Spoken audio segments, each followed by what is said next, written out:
let's take this opportunity to actually dive in and from all of the experts in this room, hear your perspectives. And so we're going to do that. I wish we could all talk and make 90 people work and have space, but we would be here till 7. You don't want that. So we are going to actually go into a breakout room. But what we're going to do is I'm going to give you a vignette of a child. And in that vignette, I'm just going to give you enough information to kind of navigate what you need to do or what you would do based on your role and perspectives. What I love about this is that through here, we collected and understood that we are a collection of maybe clinical professionals, educators, first responders, community members, natural helpers. Some of us are here as parents trying to figure out what to do for our own family. And so that means there's a dynamic response. And the way that we see how we would support this little girl in this vignette all could look differently. And you all are informing each other of a different perspective of the process. So this not only helps understand where do we have gaps, but then also what are the natural questions that come to our mind based on this. And maybe we need to know who that person is or who are we missing that we need to loop in. Okay. So let me share my screen. All right. How are we all connected? Okay, so it was late May when Simone, a fourth grader, walked through the door of her classroom.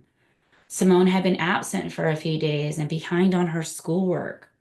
Her teacher asked her if there was anything wrong, but Simone says nothing. Later, the teacher talked to the admin office and discovered Simone's dad died from drugs. This is where we're at. This is all the information we have. And sometimes we have even less, right? So this is the information we're given. So here are some questions to have with your group. Who is impacted? Who else is impacted in Simone's life that might need to be looped in, right? Who may have had interactions with the child or family already that you can partner with or needs to be looped in? Discuss what might be the best next step, what resources would best fit, what questions you might need to ask. Are there barriers?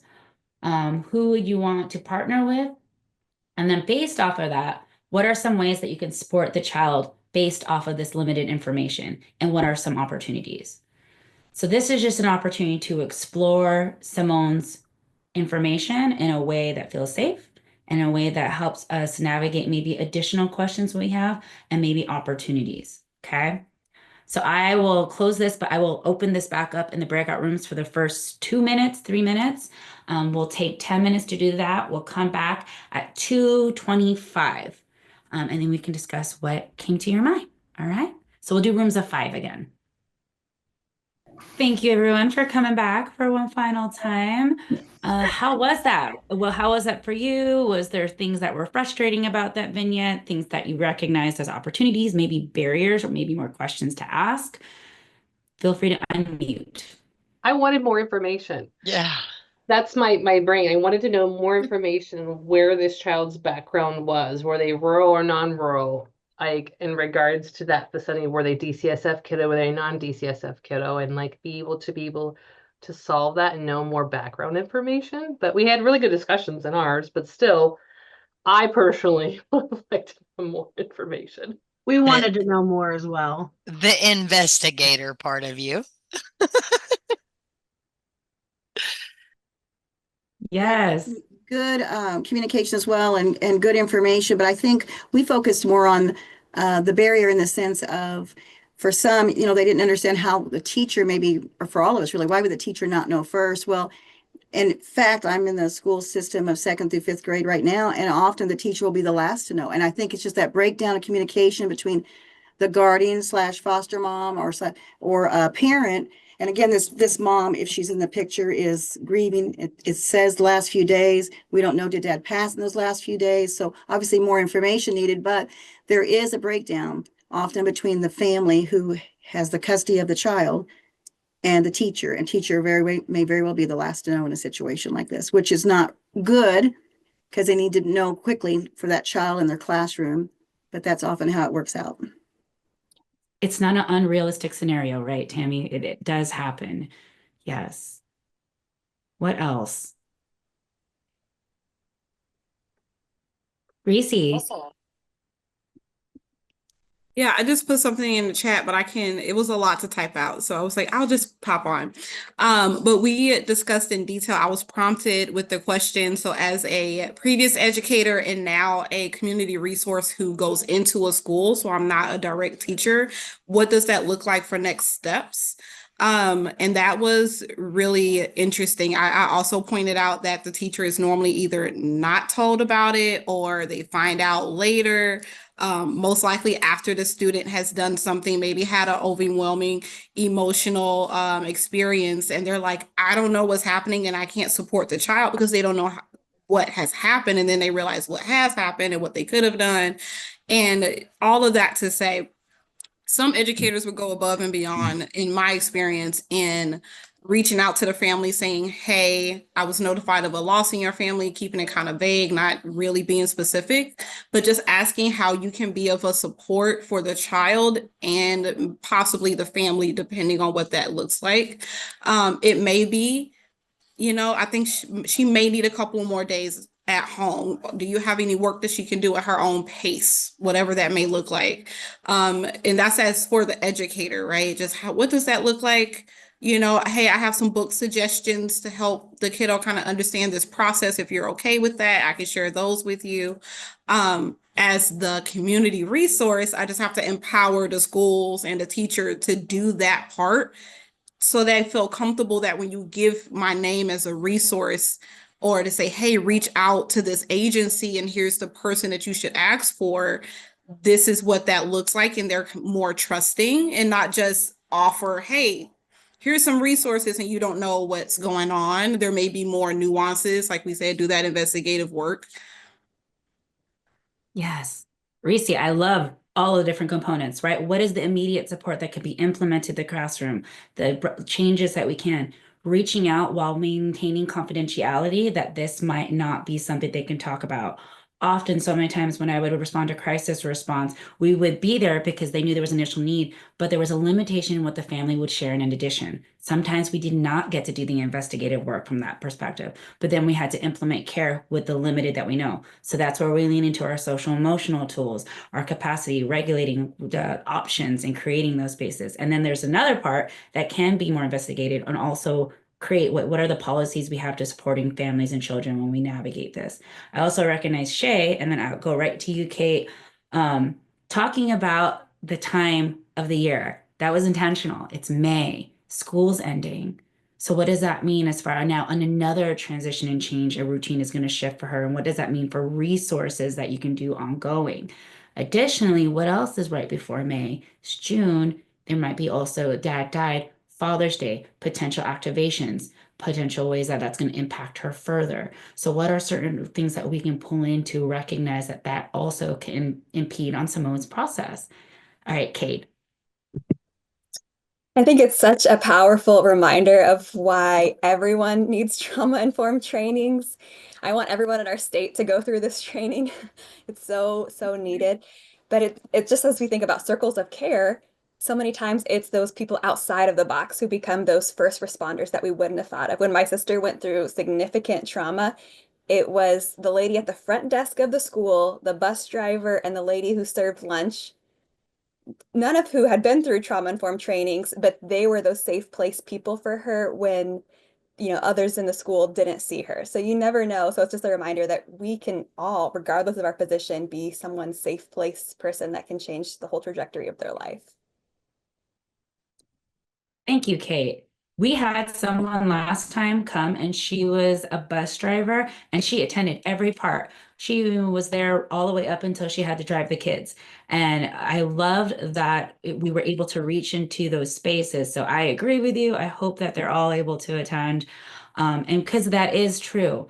Oftentimes, just because they have the label as counselor does not mean that's where the children are turning first. It's the lunch attendant, it's the school aide, it's the supervisor in the playground that always stops the bullying from happening so they feel safe with that person. Are we including them? Yes. Shout out to Anything that, else Kate. from that was shared? Shout out to that, because I used to be a former educator, now mental health person. And I know our school districts around here really struggle with that. And I wish more schools took that trauma-informed approach personally to benefit children in the long run in all aspects of their lives. So, yeah, Love Shout out that. for that. Yes. Yes, right. Give it to all of them. So, okay. I love that this like reinvigorated because sometimes we think from only our perspective, what would I need to know? But really, you might not be able to know that child because it still needs to go through several different warm handoffs, right? So it's from a holistic view. What can we do to make sure if you have the resource, well, how do they get to you in a way? What questions need to be asked to help funnel that? What are the things to take in consideration? One person, really similar to Reese, talked about if I don't know anything else, then how do I just let that child know that they have extra time and space in the room if I can't find out anything else? Which is to elevate. There is always something we can do, right? If we can investigate further. All right. So I'm going to jump we're going to go into sustaining the practice. And we start here, and this is more talking about what do we do long-term care that the families can do in their home to create ongoing resources and services and support, but also what can we do in the practice if we know this is a need, right? And this is something that we need to adapt. How can we make sure that we can do this work long-term? So I'm going to jump straight to this slide just because I want to be in the effort of time that these are the adaptive tasks for families specifically. You can almost see how these adaptive tasks can adapt to your workplace area, especially if you deal a lot with crisis response, change, grief, loss, trauma, all of those components. But what this was done is again on Pamela Gabay and Andy McNeil's work of working with children and families after a parent loss. And what they found was these four key domains align with post-traumatic growth. They align with a strength-based approach. They align with the needs and ambiguous loss, right? So how are we building the tolerance for the unknown, increasing predictability, increasing safety?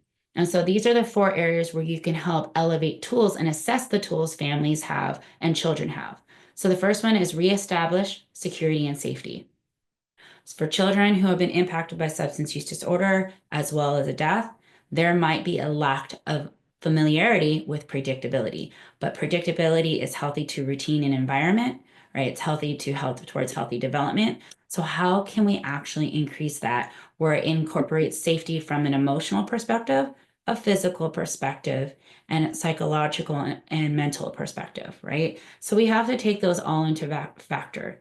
For families who might have had physical safety where it was a lack thereof in their environment, what can you do in your surroundings? How can you show them that you're available? If they need me in the middle of the night, my door's open and you can come and see me anytime that you want. This is what the room looks like. If you ever need space to walk out of the classroom, this is the signal you can give me and it will let me know. When I would do with educators is I was like, is there something that they always have on their desk or not have on their desk? And sometimes they would tell me a specific thing. I'm like, okay, is there any way that the child can place something on their desk that lets you know that they're having a hard day? I would do it when we went COVID and we had to do virtual groups. They would place a teddy bear or stuff, any bear in the background, and that would let me know that they're having a special like day where they need a little bit more time, or if they go off video, then that's the reason why. So what are those ways that you can implement safety cues that help inform without having them to say it in front of either classrooms, at the dinner table, or if they're not comfortable with that? What's important to also know is that if children have had a lack of safety, they have that hypervigilance of what if, right? What if something happens to you? What if something happens to my siblings? What's going to happen to me? For kids who have been removed from home, this could be a real tangible fear. So it's important to recognize and create space for them to, one, build the self-efficacy of what they can do, but also what that safety plan might look like. So for the self-efficacy portion, it might sound like, well, if they are worried about what if you die? Now, sometimes the knee-jerk reaction for parents is to say, nothing will happen to me, so don't worry about it. I'm here. We can't actually promise that. We know that that's something that's outside of the control. But then what do we do instead? It might sound like, you know, I planned, I planned to take care of myself and be as healthy as possible. And I don't have plans of anything ever happening to me. But if anything did happen to me, this is what we have in place. Your grandma is somewhere that you can stay and she loves you very much. These are some of the things that might change. While that conversation and that plan might sound scary for that, it is still alleviating the fact of what if, because the what if might have already happened for that child after they were told everything was going to be okay. Again, building that self-efficacy from within. Well, what do you do to take care of yourself right now? What are the ways we can take care of yourself? I eat my vegetables. Yeah, you eat your vegetables. What else do you do? I call you when I don't come home, if I'm staying late at my friend's house. Yeah, that's another way that we increase safety. What else can we do? Wear my seatbelt. Yes, you wear your seatbelt. Great. So building what is within their control that they can take care of, and then you partnering with the child to share the plan of what that looks like for those bigger fears. Restoring routines, again, builds off of restoring predictability and safety and security. But really what's important here is to recognize that routines might change and take an opportunity to assess and process what children might want to keep, what they might want to change, and what might have to be let go of because that person might not be here anymore or because it's just not possible due to permanent changes, right? And so this is something that is really helpful. Again, if you go back to that transitional corporate identity change, there might be restoring of routines and the person who took out the trash is no longer there. Well, how can that routine change? Who wants that? What does that look like? Or, you know what? Grandma used to always pick me up from school. And now grandma died, and so she can't be the one that picks you up to school. So now that routine is changing. Let's talk about how that routine can change and what we can do to help support that.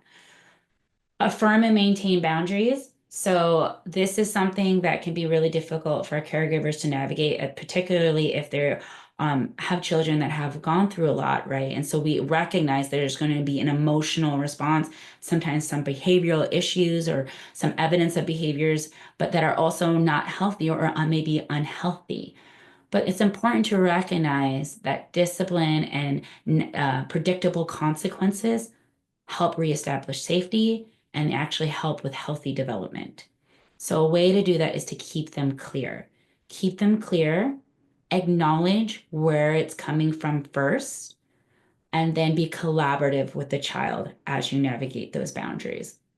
So an example of this, and so the example some people have a feeling towards it because it has to do with privacy with a child.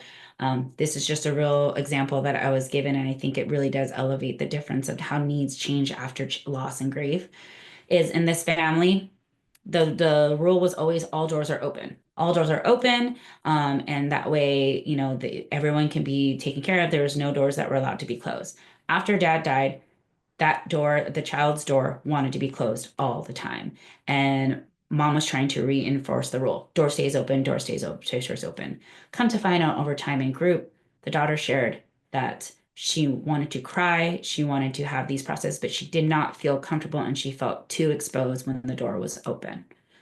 And so it was an opportunity for mom to really reassess, does that boundary need to change? Have the needs changed for your child? And how can we take that into consideration so that boundary actually serves a purpose for that family and child?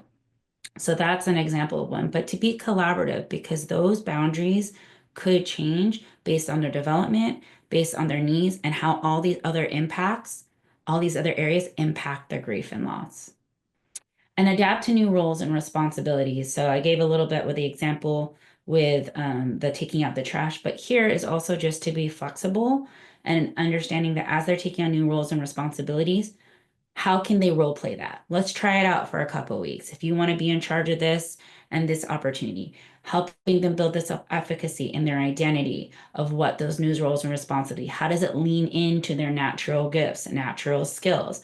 Where can they build? But to also acknowledge that if it is it tied directly to their person, acknowledge the way that person is absent and how that absence creates their presence. So there's an opportunity for to process that so that new roles and responsibilities are informed of I am ready to take this on, or you know what, I don't think I'm ready to take on that new role.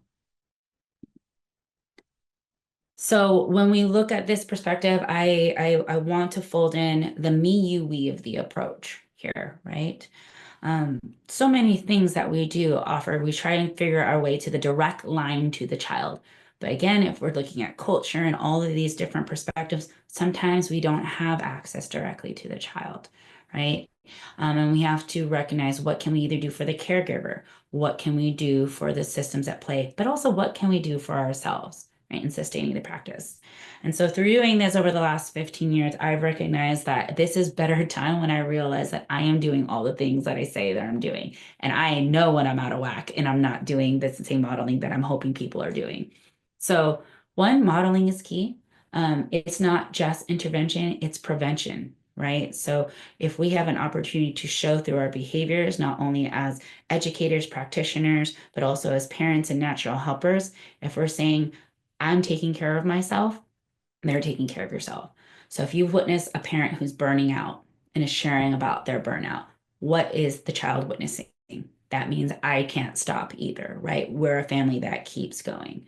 If the family is not practicing coping skills, but most likely child is probably not practicing at least healthy coping skills.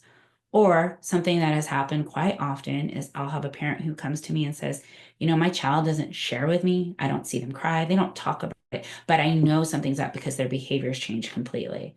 And I'll say, okay, can you share with me what you're doing? How do you talk about your person? Oh, I don't talk about it because I have to be strong for them. So I cry on the bathroom toilet and then I come out and then I handle business. Well, what is being modeled for them? That we don't talk about it. So recognizing and helping that to create the stronger connection with the modeling aspect. So through that, it helps us have our own greater self of awareness of identifying our loss, right? Tying it back to the facilitation, the skills of awareness, and honoring our own identity shift and how those needs impact it. You matter. You as a practitioner matters, the parent matters, all of these components matter. And then practice healthy coping skills routines and give grace. So I just give this example of what coping means because, kids tend to be like, are you talking about that bubble bath thing that people talk about? Or meditation? Meditation's good, but like they might, for them, like, I don't know what that means. What other different ways, based on their temperament, they might incorporate this type of play? So really quickly before I forgot as we came back, evaluation is being plopped into the chat. And so that you might notice that. So you can start filling that out. And again, the comfort of care bags is in that. So I just remember that. I want to make sure that you see it. But here, what's great about the coping skills here is to recognize we all cope differently, right? It's not all bubble bath. It's not all the meditation. It's not all a walk in the park. So to recognize how can I meet the caregiver, but also the children where they're at based on what kind of coping strategies they use. I lean into a lot of task oriented and solution focused, right? For our fixers in here, you're like, that's kind of helpful. But one of the ways is by setting boundaries, managing calendars, and being able to delegate, right? And so one of the things here that I would do is when I used to have my calendar, you naturally hold places in your calendar for meetings, right? Well, I told you all at the beginning, I don't take my mom hat off ever. And I realized my mom life was being impacted on. So what I started doing in that calendar, I told myself, if meetings are important, so is the dinner with my family, so is the time I take my kids to get ready, so is the time I take to pick them up. And I started blocking my calendar off of even my sleep. It says sleep in purple, 10 to 6 a, 6 a.m. And I have it all blocked off. I have my quality time so that when I look at my calendar, I can reflect that my day is actually a lot more full than those two meetings. And now I can manage appropriately because those things are actually even more important to me than if I can get to that meeting. So why am I not putting it in my calendar like it's important? That was something that was helpful for me. Emotional coping could be through therapy, support groups, rituals, and breathing, physical and creative outlets, and then the cognitive ways that we talked about, right? Those ways that we can introduce positive affirmations, shift in mindsets, reframing the ability to retell the story to create new connections, and then through a a professional setting like supervision, right? And what does that look like when you're navigating? How are you helping support secondary trauma, additional support and resources, countertransference, all of those components. And so this is principles for caregivers. We've talked about this already, but just again, if we're now looking at the you part of it, Julie Kaplow does the multidimensional grief theory. And what I love about her work, she emphasizes hard about how important it is to have the natural helper, whether it's a caregiver or a parent, be the co-facilitator in grief, right? Because if we are the professionals, we only have a limited lens and ability to sit with that child before they go into their natural setting. So how are we co-facilitating? So the skills that we teach are actually being integrated into the home, whether you're a foster parent, an aunt, a caregiver, a grandparent, how are those being integrated? And so these are the 5 domains that she talks about. And we talked about them through all the different dynamics, which is how can we show children are listening, being aware of their reactions and needs, even when we think that that means that they are fine, discerning the grief of the individuals, including the caregiver's grief versus the child, bite-sized and honest, right? And maintaining connection to their person. Through those outlets, you already all shared all these amazing ways to stay connected to their person. And so the reason why we go into this and why it's important and the level of length, the 2 days we took over this is because we came in probably focusing on this. What are the resources for Liam here? What are the resources that he needs? But again, Liam is not existing on his own. Liam has a familial system. It might be thin, it might have different factors we have to take into it, but there's an impact there that connects them. And they're connected to their culture, their community, and the education system that are connected to healthcare, policies, and law, where sometimes barriers are created between each of these. And again, if we recognize that model, that if any of these are not informed or not properly resourced, it puts pressure. And based on that child and then that person, they might not be able to access other resources based on those particular dynamics. So I always feel honored by everyone who shows up here and shares the wealth of knowledge of personal experience and professional experience, but how you all talked about the work from a very particular lens and setting, but it all started to become this interconnected, woven area where we can say, like, I never thought about it from that perspective, or I didn't realize we needed to be resourced more here. So this is where we can help support children by being a stronger we, right? And so I'm gonna break here really quick because I love that people mention Mr. Rogers. And I think he said it best when he said it in this video, and Ambrosia's gonna share it, and then we will move on to the next place.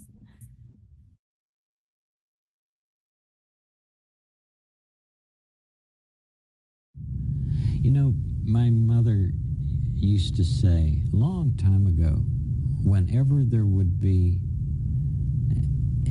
any really catastrophe that was in the movies or on the air, she would say, always look for the helpers. There will always be helpers, you know, even just on the sidelines. That's why I think that if news programs could make a conscious effort of showing rescue teams, of showing who medical people, anybody who is coming into a place where there's a tragedy, to be sure that they include that. Because if you look for the helpers, you'll know that there's hope.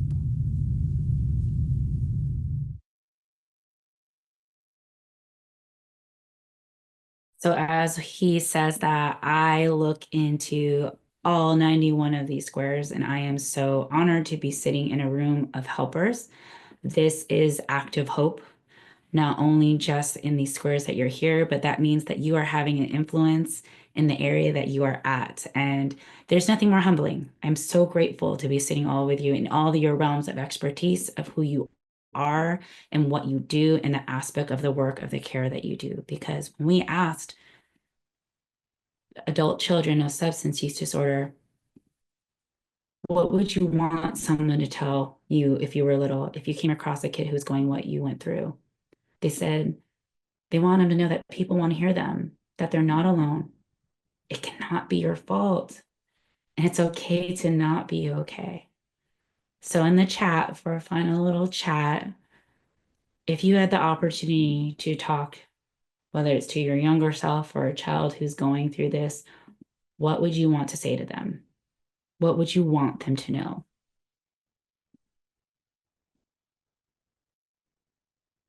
I see you. Yes, I hear you. It's okay to not be okay. You have value, you have worth, you're not alone. This does not define you. You are not alone. I hear you. You are loved. You are worthy. It's okay to feel how you feel. You're loved beyond measure, that their feelings, emotions are completely valid. It's okay to not be okay. It's okay to cry. You got this. I'm here. What you're feeling is valid. I see you. I hear you. Your feelings are valid. It's okay to not be perfect. It's okay to make mistakes. It's okay to be angry. I'm here. You're not your parents' struggles. I love you. I am with you. Your feelings are real. It's okay to cry. Yes, you got this. You are not alone. Yes. How can I help? It's okay to cry. Yes. Yes. Oftentimes, what we hear here, what we want to say, child, is also what we have to remind ourselves, right? So, we thank you. We thank you so much for being a part of this session today. There's that final group poll. Again, we have to do these things. These are the things that help us stay funding, help all those measurements. So please take the moment to do them. The group poll just is checking. Did this help? Did this inform? Did it do what we thought it was going to do? Let us know. It's going to pop up. Zach is going to put it in. It's going to be coming as one of those actual polls. And then in it is also in the link here, you'll have an evaluation. That evaluation is tied to the comfort bags. So not only let us know how this training was, but in part of that evaluation will say, hey, do you want these? Would this be helpful? You mark yes, and then it has us collect a little bit of data around how we can disseminate it, right? How your population of who you serve, the ages of who you serve. This again is all helpful for grant funding. So while I know it feels long and cumbersome for those who know what it means to find funding, thank you, and we're sorry. Please, please, please fill out all of it. And so these are the components, but these are the bags you'll get. And based on who you serve, we'll make sure that you get enough. And so these are all the different components. We have them also on our website that you can look at, but know that you will have these as an available resource with some connecting items. Again, you also have the training handout and you have the directory and the toolkit that's on the website should you need additional resources. That toolkit is connected to several resources that I want to highlight based on what you do. It is highlighted to the National Alliance for Children's Grief that has a lot of handouts and resources that are all based in best practices. It has webinars and trainings that are sometimes free. You do have to be a member for some of them, but I would take a look and sign up for their newsletter just to see what you can take for free. Illuna Network has a wealth of resources, both in so many overlaps: mental health, substance use disorder, grief and loss. They have camps, bereavement camps, so you can find a local chapter to your area if it's close by. And there's also the Coalition for Grieving Students. And so that's more in the educator setting. What can you learn and do in those components and fashion in that area? And then New York Life Foundation. New York Life Foundation's bereavement program, if you go on there, they have free resources for professionals. So they even have cards of what not to say and what to say when you're working with children. Supporting the bereaved student. That Kai's Journey, they have that book plus the two accompaniments to it. So if you want to increase your bibliotherapy library, it's all there. So take a look at the toolkit, take a look at the directory to see what partners you have in the area. And we are so grateful for all of you. So if any questions at this time, we are here. This is our last one. It's a no, goodbye. Oh no. But we are so grateful for you all. Thank you for everything. And I did have one quick question. I know you said you're going to send us those toolkit bag thingies. If our agency ever would need more of those, do we just do the contact information on the website, the Illinois Friends of Hope website there, and ask them? Yes.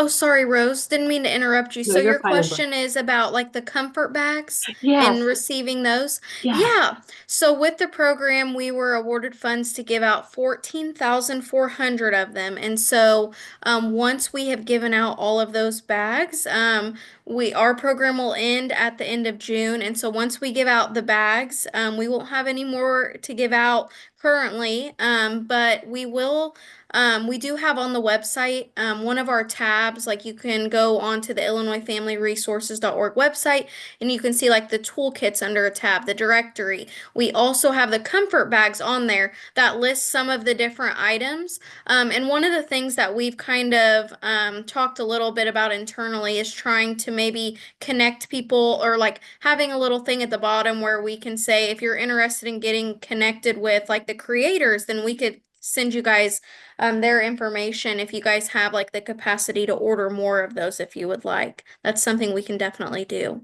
Thank you for that, Ambrosia, for that clarity. Yeah, of course.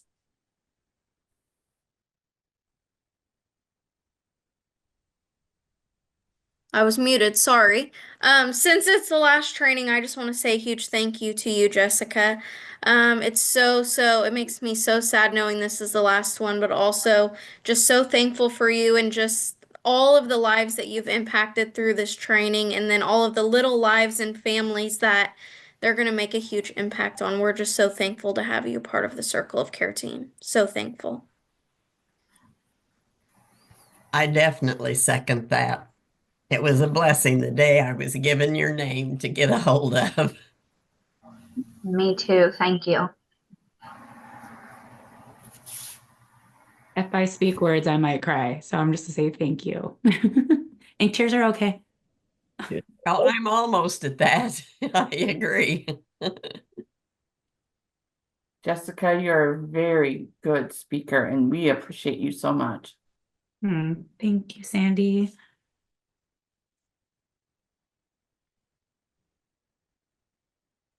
Thank you for everything, Jessica. I appreciate it and excited to take this back to my colleagues and share information and spread it that you've given today. So thank you. Thank you, Rose. Spread it, spread it. Everyone needs to know, right? Yeah, I appreciate being here, Ambrosia. We saw met her at the ICB conference, and we were able to have 3 people from our agency come. So we are really excited. We appreciate you guys doing this. It will go a long way here, especially in Vermilion County. And Thank you, Sarah.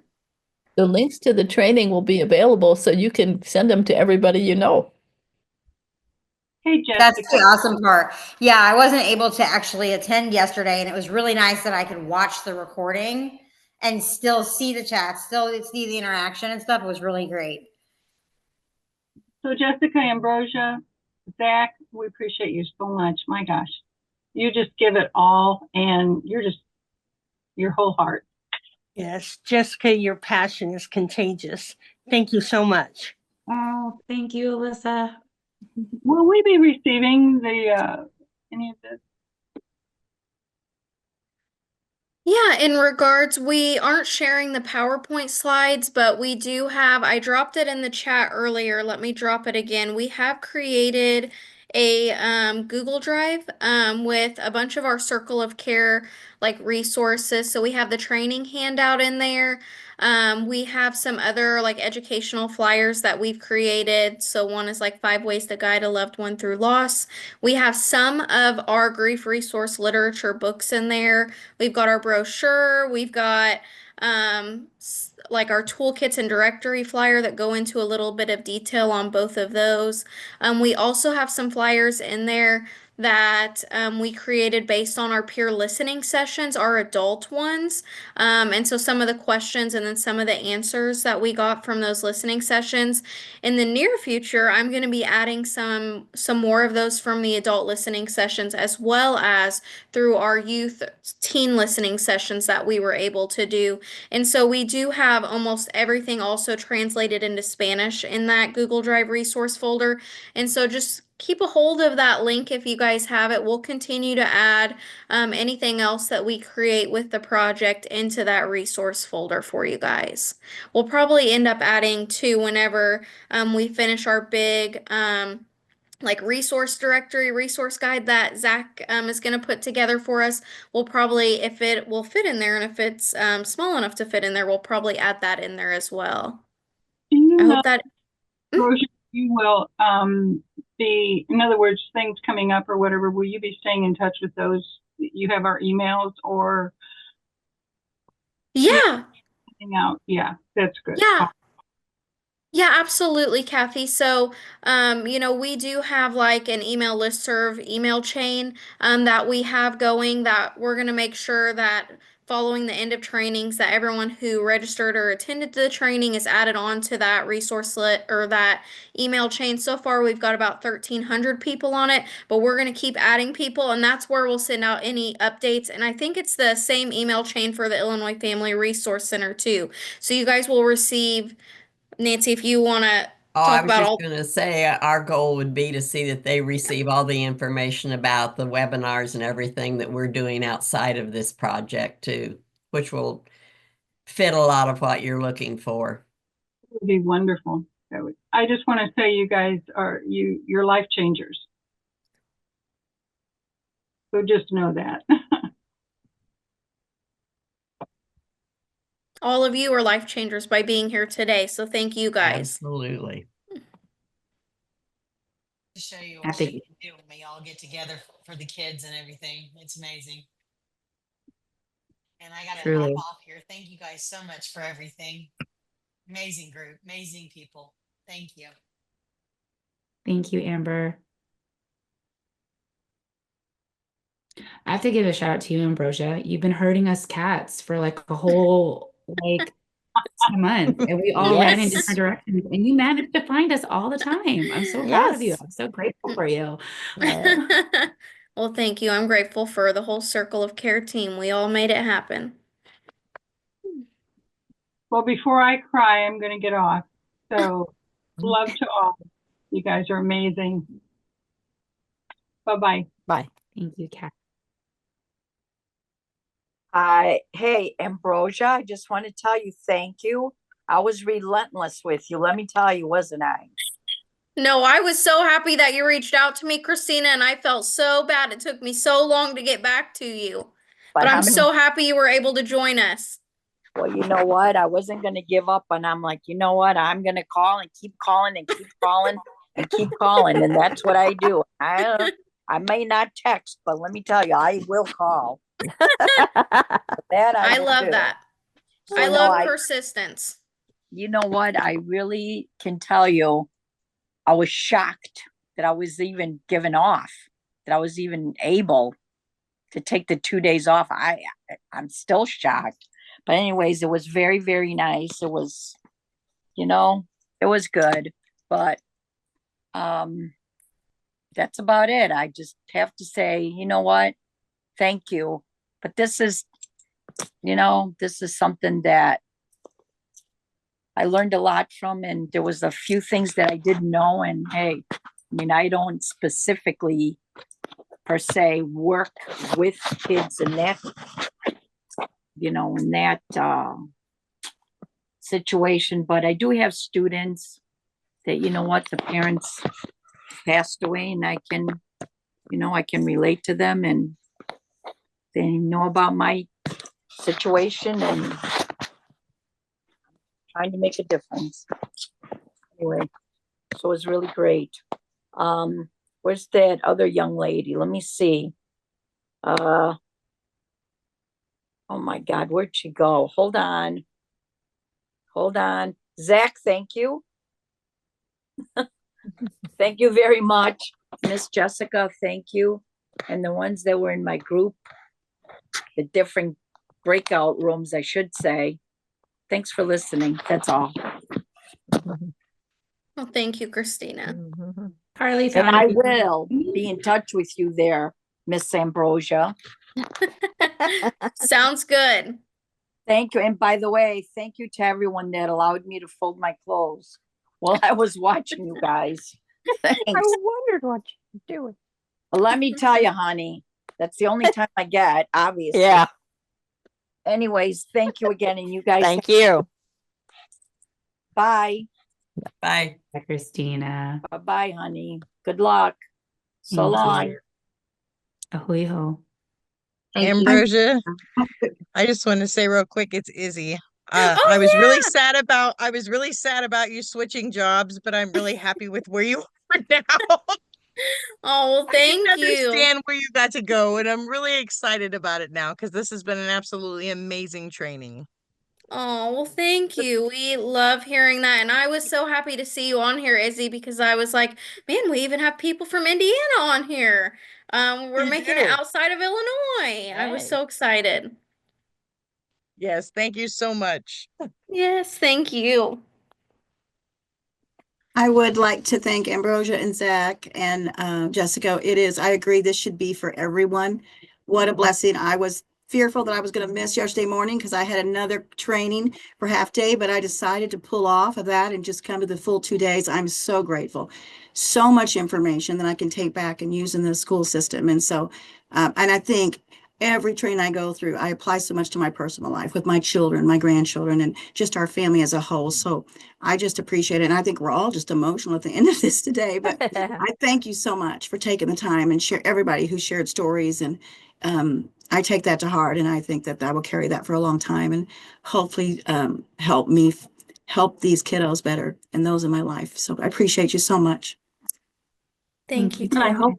I hope I completed everything. I'm just not very good at the computer, so I pulled off, but I didn't want to miss everything. So survey, and then what was the other thing? I'm sorry. I just want to make sure I didn't miss anything. Do you need any like PDHs? Are you I did sign up for that. Perfect. And then Perfect. that should be it, correct? Yep, and I've got your evaluation response, Tammy, so we're good there. So yeah, I think we've got everything we need from you. Thank you. You're welcome, everybody. Have a blessed day. I need to take off as well. You So too. thank you so Bye-bye. much.